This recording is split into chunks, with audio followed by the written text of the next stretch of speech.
Yung ginagawa natin ngayon mga idol, so nag-arrange tayo ng mga diaper ng mga bagong dating.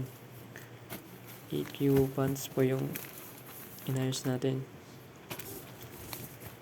So kung gustong matuto dyan kung paano mag-arrange o ganito lang, sundan nyo lang po yung mga galaw ko. Madali lang naman po.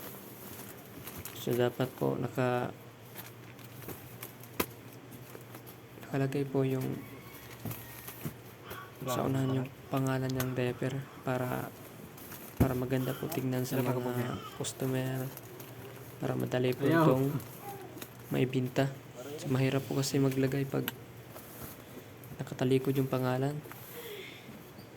So ganito lang po magayos.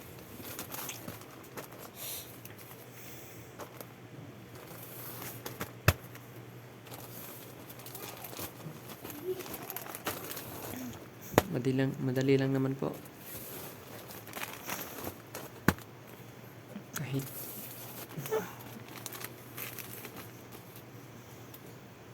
tapos na po tayo.